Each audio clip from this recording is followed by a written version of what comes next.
At 11:14 a.m. on January 11, 1944, Major James Howard circled his P-51B Mustang 4 miles above Oschersleben, Germany, watching 30 German fighters dive towards 60 unprotected B-17s below. The 33-year-old Howard had flown 86 combat missions in China with the Flying Tigers, but today marked only his 37th day flying the controversial new fighter that military brass called Suicidal for long-range escort. In the past 4 months, 8th Air Force had lost 180 bombers in just 3 missions without fighter protection past the German border. The P-51B had entered combat only 5 weeks earlier with Howard's 354th Fighter Group, the first unit to test the untested Merlin-powered aircraft over Germany. Pilots called it the Pioneer Mustang Group.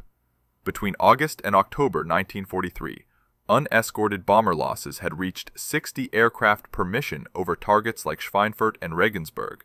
Black Thursday, October 14th, saw 60 B-17s shot down in a single day, 600 airmen lost. The Air Force nearly suspended daylight bombing entirely. Then came December 5th. 36 P-51Bs from the 354th flew the first long-range escort mission to Paris. The brass didn't trust it. Range was theoretical. Engine reliability was unknown. Combat performance was unproven. Howard's radio crackled.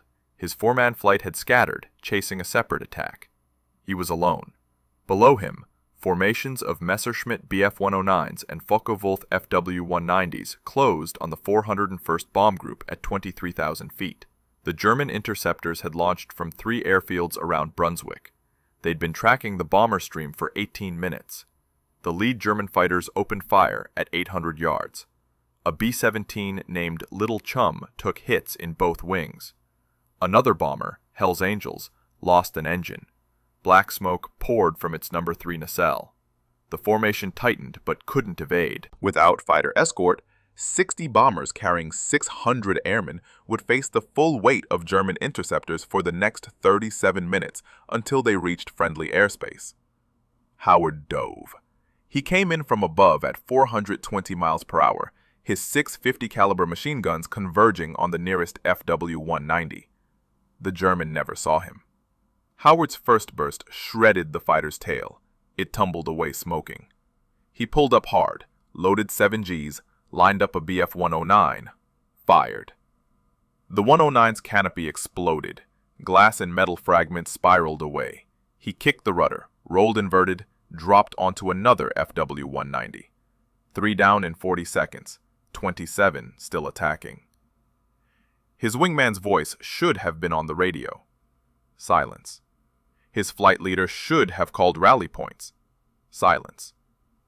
Major James Howard, former Flying Tiger, current commander of the 356th Fighter Squadron, was the only American fighter between 60 bombers and 30 German attackers over hostile territory 300 miles deep into the Reich. Can one P-51 survive 30 Luftwaffe fighters?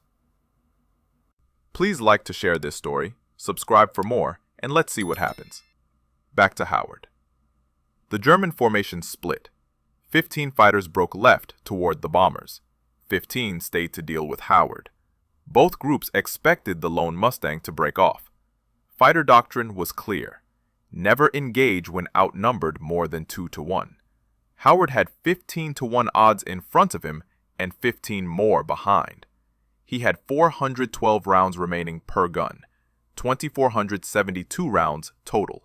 He was 37 minutes from friendly lines. The temperature at altitude was negative 42 degrees Fahrenheit. His guns would start freezing soon. He kept attacking. Howard's first pass scattered the German formation. He climbed back to 24,000 feet, positioned himself between the bombers and the regrouping fighters. The Germans hadn't expected aggression. Standard American fighter doctrine called for defensive escort, staying close to bomber formations, protecting them like shepherds. Howard was hunting, alone. At 11:17, 3 Bf-109s came at him head-on. Closing speed exceeded 700 miles per hour. Both sides opened fire at 600 yards. Howard's tracers walked up the lead 109's nose. 50 caliber rounds at that range carried 11,000 foot-pounds of energy each. The Germans' rounds passed wide. At 200 yards, The 109 broke left, trailing smoke from its Daimler-Benz engine. Coolant streamed white against the winter sky. The other two scattered. Howard reversed hard, pulled 8 Gs, blacked out momentarily from blood draining from his brain. He came out of the turn onto another Fw-190's tail. 3-second burst. 90 rounds expended. The 190's right wing folded at the root. 4 down. Inside the bomber formation, ball turret gunner Staff Sergeant William Thompson watched the lone Mustang carve through German fighters. Thompson had flown 19 missions from his cramped sphere beneath the B-17. He'd seen P-47 Thunderbolts escort them to the German border, then turn back. He'd seen P-38 Lightning struggle at high altitude. He'd never seen this. Thompson counted 6 separate attacks in 4 minutes. The P-51 never stopped moving. It dove, climbed, rolled, always positioning between bombers and attackers. Thompson's pilot, Lieutenant Robert Johnson, keyed his radio. Asked for the Mustang's call sign. No response. The lone fighter was too busy fighting. The P-51B carried 280 gallons of internal fuel, plus 2 75-gallon drop tanks. Howard had burned through his externals on the flight in. Internal fuel consumption at combat power ran 2.1 gallons per minute. He had perhaps 90 minutes of internal fuel remaining. The bombers were still 32 minutes from friendly lines at their current speed of 190 miles per hour. If he stayed, he'd be running on fumes by the time they reached safety. If he left now, he could make it back to RAF Boxstead with reserves. The Germans regrouped at his altitude. 26 fighters, 1 Mustang. Howard charged again. His tactics were unorthodox. Instead of picking off stragglers, he went for formation leaders. At 11:22, he came in from the sun, hit the lead Fw-190 of a 4-ship element. The leader broke. The formation scattered like starlings. He didn't chase. He repositioned, waited for them to reform, hit them again. He was using the P-51's speed advantage. The Mustang could reach 440 miles per hour in level flight at altitude. The Fw-190 topped out at 408. The Bf-109 managed 420. Howard would dive, attack, extend away faster than they could follow, climb back up using excess energy, repeat. The Germans couldn't catch him in the extension. German pilots were experienced. These weren't green replacements. They tried sandwich maneuvers. 2 fighters would attack head-on, while 4 more dove from above. Howard saw it developing. He'd fake the head-on pass, brake hard right before gun range. The diving fighters would overshoot, unable to correct. He'd reverse onto their tails, catch 1 in the climb. 5 down. His ammunition counter showed 240 rounds per gun remaining. Half gone. Still 27 minutes to friendly lines. 25 German fighters still circling. And now his guns were jamming. The P-51B 650 caliber Browning M2 machine guns were mounted 3 per wing. At 11:26 a.m., Howard's right outboard gun stopped firing. Frozen from altitude and rapid temperature changes during high-speed maneuvers, the gun had cycled too fast, overheated to 300 degrees, then hit negative 42-degree air at 24,000 feet. Metal contracted, the bolt seized mid-cycle. Standard procedure was to break off when guns malfunctioned. Howard had 5 working guns and 24 German fighters still threatening the bombers. He stayed. The Luftwaffe pilots were adjusting. They'd watched this lone Mustang for 13 minutes. These weren't novices. Several wore Knight's Crosses. They'd survived years over France, Britain, Russia. They knew his patterns now. He attacked from above. He targeted leaders. He extended away fast using superior speed. So they changed tactics. At 11:28, 8 Fw-190s split into 2 4-ship formations. 1 stayed high as bait at 25,000 feet. 1 dropped low, out of sight below the bombers at 18,000. They were setting up a bracket. When Howard dove on the high formation, the low formation would climb into his escape route, box him in. End this. Howard took the bait anyway. He came down on the high 4 at a 60-degree angle, airspeed building past 480 miles per hour. The P-51's dive speed was limited by compressibility effects at Mach 0.75. He was pushing it. His 4 working wing guns and 2 nose guns poured fire into the lead Fw-190. Armor-piercing incendiary rounds walked from tail to cockpit. It rolled inverted, pilot bailing out. White parachute blossomed at 23,000 feet.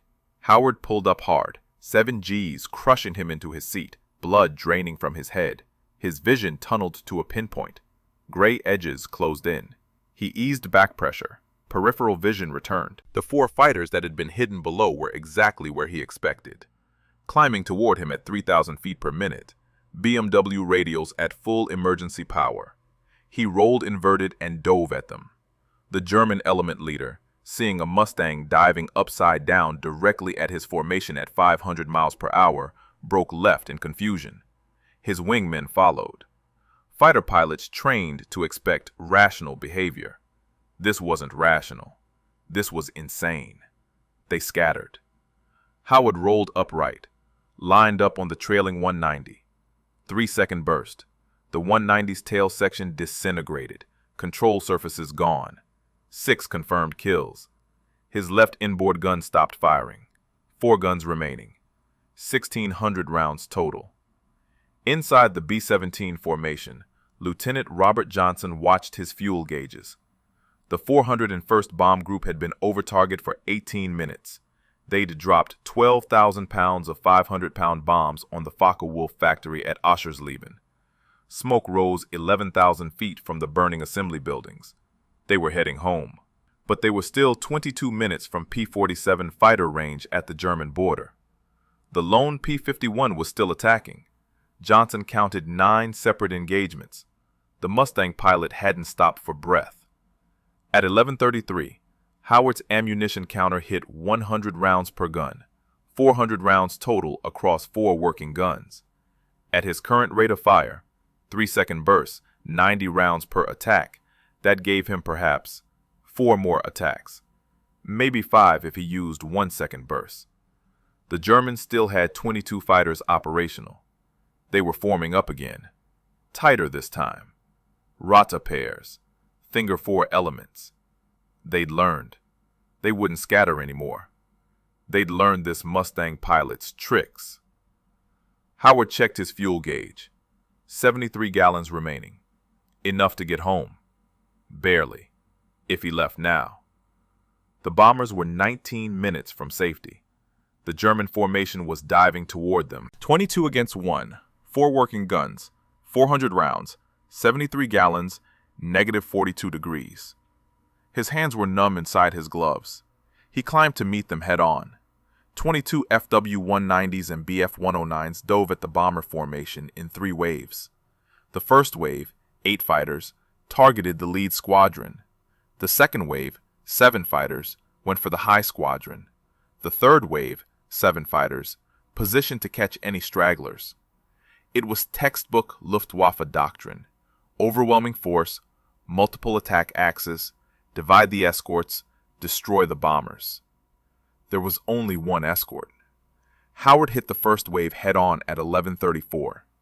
He picked the leftmost Fw-190, fired a 1-second burst, 30 rounds. Tracers converged. The 190's engine cowling shattered. Pieces flew back, hitting the cockpit. The fighter rolled away, trailing black smoke. 7 confirmed. Howard pulled up vertical, using his speed to climb above the second wave. They were committed to their attack run. Couldn't follow him up. He hammerheaded at the top, dove back down onto their tails, lined up the trailing Bf-109. 1-second burst. The 109's tail sheared off. 8 confirmed. His right inboard gun seized. 3 guns remaining. 310 rounds total. The third wave was climbing toward him. 7 fighters. Howard was out of airspeed and altitude advantage. He was below them now. They had the sun, they had numbers, they had working guns. Standard fighter tactics said run, build speed, extend away, reset the engagement. Howard turned into them and climbed. The lead German pilot expected the Mustang to dive away. Instead, it was climbing straight at him, head on again. Both pilots opened fire at 400 yards. Howard's 3 remaining guns rattled. 90 rounds downrange in 3 seconds. The Germans' rounds walked up toward the P-51's nose. At 100 yards, both pilots should have broken. Neither did. At 50 yards, the Bf-109's propeller exploded. Pieces scythed through its own engine. It snap-rolled left. Pilot didn't get out. 9 confirmed. Howard flashed through the formation. 6 fighters behind him now, all firing. Tracers passed above his canopy, below his wings. One round punched through his left horizontal stabilizer. Another clipped his right aileron. The P-51 shuddered. Control got mushy. He shoved the stick forward, dove for the cloud deck at 15,000 feet. The Germans followed. Inside the clouds, Howard pulled the throttle back, rolled inverted, waited 10 seconds, rolled upright, pulled up hard, broke back out above the clouds behind the pursuing Germans. They'd overshot. He was on their tails now.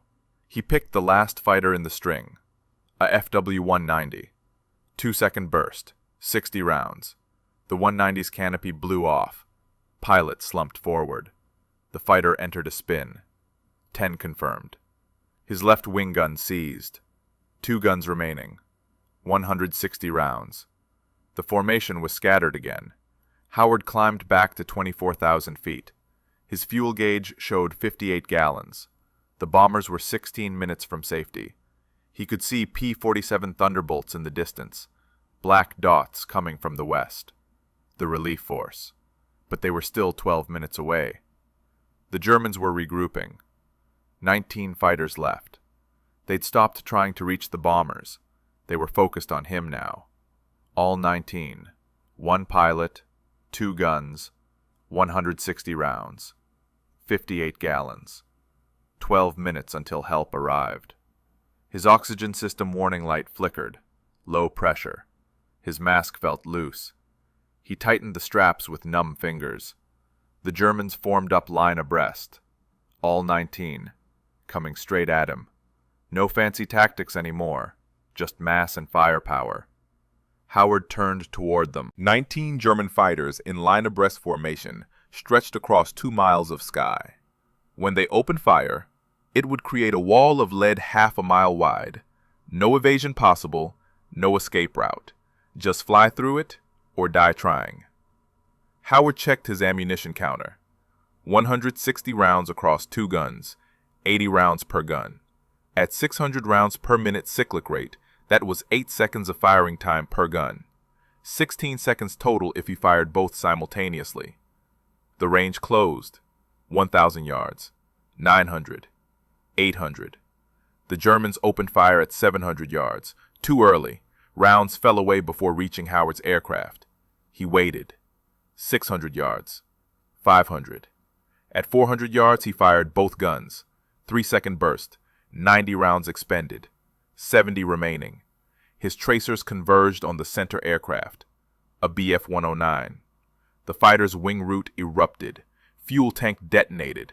Orange fireball at 23,000 feet. The formation split around the explosion. Howard dove through the gap. 11 confirmed. He pulled up on the other side, rolled, climbed. The Germans reformed behind him. 18 left now. They were angry.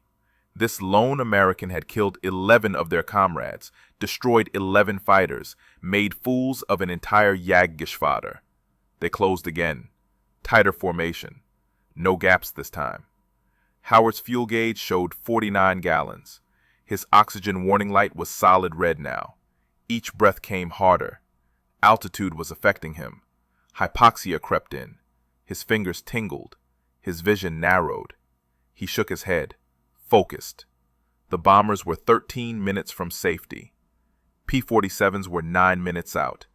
He had to hold for 9 more minutes. The Germans came again. Howard turned into them, fired his last 70 rounds in one long burst. 4 seconds. Both guns empty. Click. Click. Click. He saw strikes on a Fw-190's cowling but couldn't confirm the kill. The fighter broke away smoking. Might have been 12, might not. 0 rounds remaining. The Germans knew. They'd counted his engagements, calculated his ammunition load. They knew he was Winchester, out of ammo, defenseless. 18 German fighters closed on one unarmed P-51. They spread out, surrounded him. They'd finish this. Howard kept attacking. No guns, no ammunition, just speed and fury.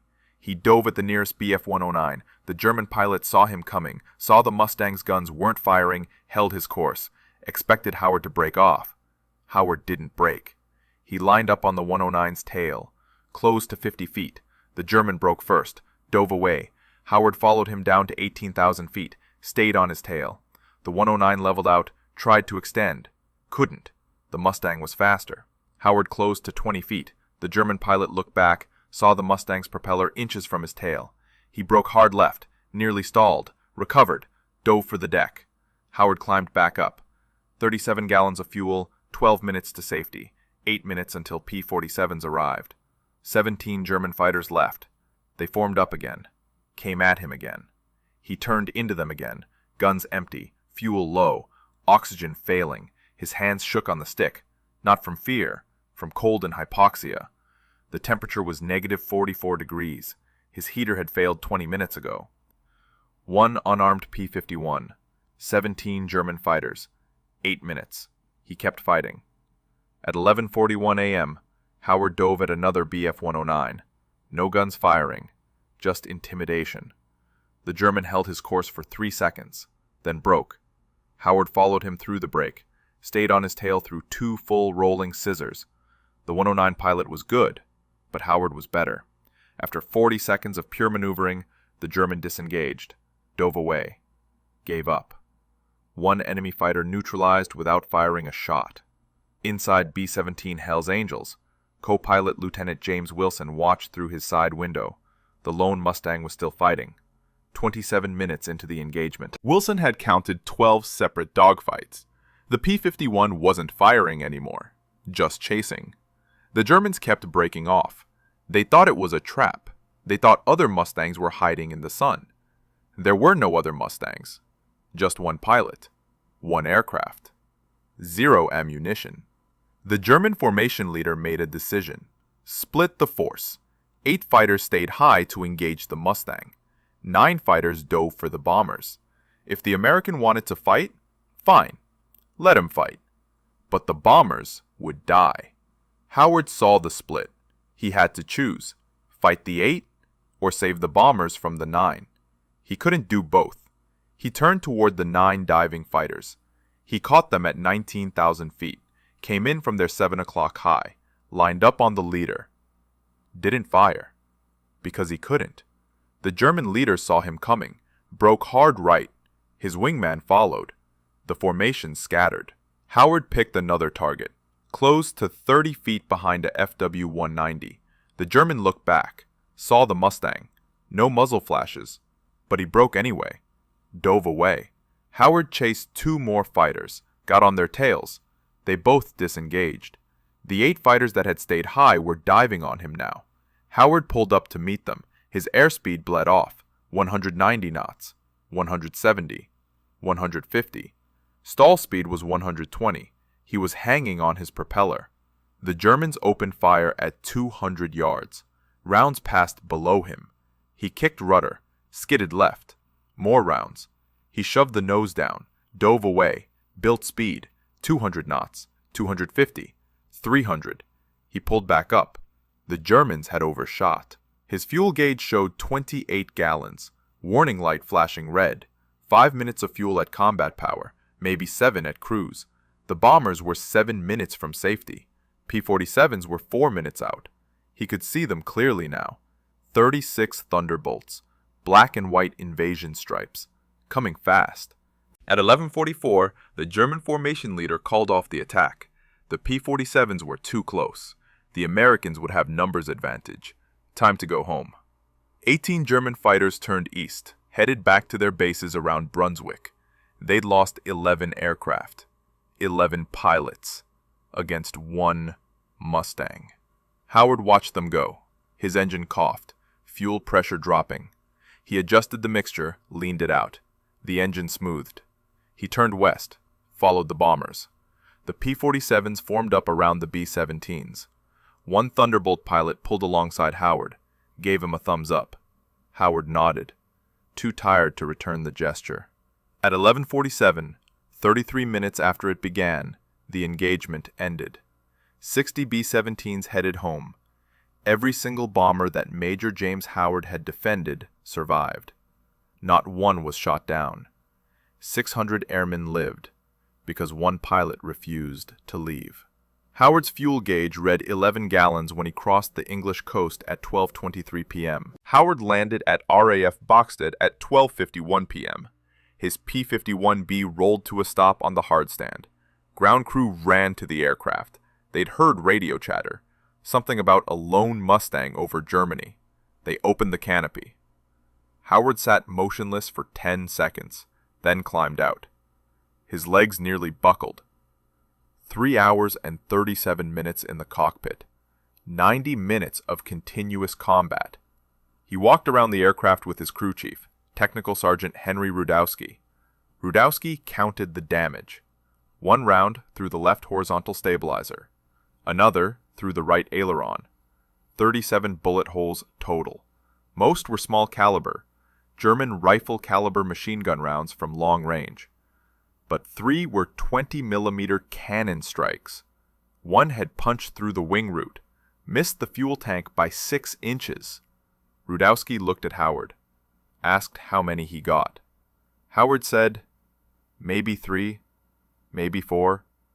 Hard to tell in the fight. The 401st Bomb Group landed at their base in Deemathorpe at 1:37 p.m. Every aircraft returned. Lieutenant Robert Johnson climbed out of his B-17. His ball turret gunner, Staff Sergeant William Thompson, found the intelligence officer, told him about the lone Mustang. 30-plus minutes of combat. 1 fighter defending 60 bombers. The intelligence officer didn't believe it. Checked with other crews. Same story. 18 different bomber crews. All reported the same thing. 1 P-51, call sign unknown, pilot unknown, fighting alone for over half an hour. The 8th Air Force launched an investigation, checked mission logs. Only 1 P-51 from the 354th Fighter Group had remained with the bombers that long. Aircraft number 436315. Pilot, Major James H. Howard. Flight records confirmed he'd landed with 11 gallons of fuel. Gun camera footage showed 11 confirmed kills. Multiple witnesses from bomber crews confirmed defensive actions that saved the formation. On January 13th, just 2 days after the mission, Lieutenant General Ira Eaker, commander of 8th Air Force, visited RAF Boxted. He interviewed Howard personally, asked him to describe the engagement. Howard was reluctant, said he was just doing his job. Eaker pressed. Howard gave a brief account. 30 minutes. Maybe 11 kills. Ran out of ammunition. Kept attacking anyway. Eaker took notes, submitted a Medal of Honor recommendation that evening. The recommendation moved fast. Usually Medal of Honor approvals took months. Howard's took 6 weeks. On March 6, 1944, Brigadier General Jesse Otten presented Major James Howard with the Medal of Honor at RAF Boxted. The citation read, "For conspicuous gallantry and intrepidity above and beyond the call of duty in action with the enemy near Oschersleben, Germany, on 11 January 1944. Howard became the only fighter pilot in the European theater of operations to receive the Medal of Honor during World War II. Not because he shot down 11 aircraft, but because he defended 60 bombers alone for 37 minutes. Because he kept fighting when his ammunition ran out. Because 600 airmen went home to their families. The mission changed fighter doctrine. Before January 11th, fighters stayed close to bombers, defensive escort. After Howard's mission, fighters were authorized to pursue attackers aggressively, hunt the enemy. The 354th Fighter Group, the Pioneer Mustangs, proved the P-51B could fight and win at any odds. Within 3 months, 14 of the 15 8th Air Force fighter groups converted to Mustangs. But there was something else. Something the after-action reports didn't capture. Something the medal citation didn't mention.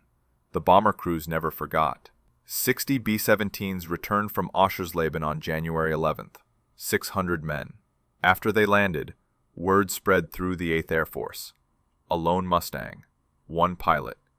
37 minutes. The bomber crew started asking questions. Who was he? What squadron?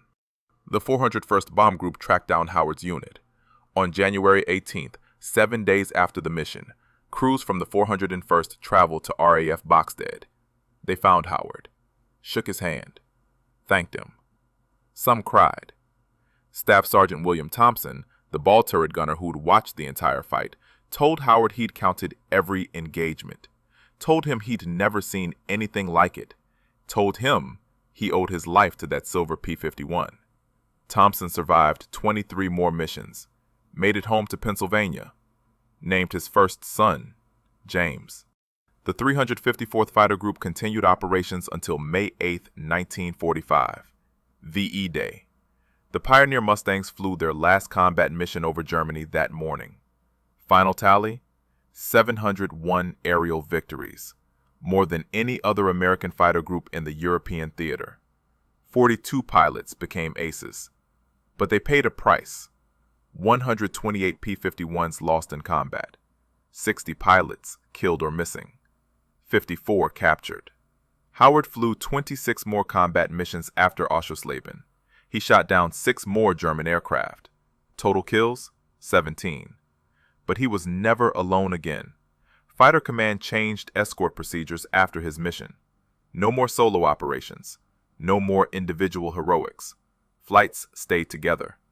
Mutual support. Howard agreed with the policy. What he'd done on January 11th was necessary, not repeatable. The P-51 Mustang went on to become the dominant American fighter of the war. By December 1944, 14 of 15 8th Air Force fighter groups flew Mustangs. They escorted bombers to Berlin and back, 700-mile radius. The Luftwaffe could no longer hide. Allied fighters could reach anywhere in Germany. Bomber losses dropped from 9% per mission in October 1943 to less than 2% by spring 1944. The strategic bombing campaign that nearly failed in 1943 succeeded in 1944. Because of fighters like the P-51, because of pilots like James Howard. Howard survived the war, returned to the United States in November 1944. The Navy offered him a position as a test pilot. He accepted. He flew jets, tested carrier operations, helped develop fighter tactics for the Korean War. He retired as a brigadier general in 1966, died on March 18, 1995, at age 84. The 354th Fighter Group's legacy lives on. Every fighter pilot trains on the lessons Howard proved on January 11, 1944. Aggression wins fights. Speed is life. Altitude is life insurance. Never leave your bombers. And sometimes, one pilot in the right place at the right moment can change everything. James Howard didn't just save 600 lives that day. He proved what one determined pilot in an untested fighter could accomplish. He showed that innovation, courage, and skill could overcome impossible odds. He became the standard every fighter pilot measures themselves against. That's the story of the Pioneer Mustang Group and the day one pilot defended 60 bombers alone over Germany. If this story inspired you, smash that like button and subscribe for more forgotten heroes of World War II. Drop a comment below and tell us where you're watching from. We read every single one. Thanks for watching. We'll see you in the next video.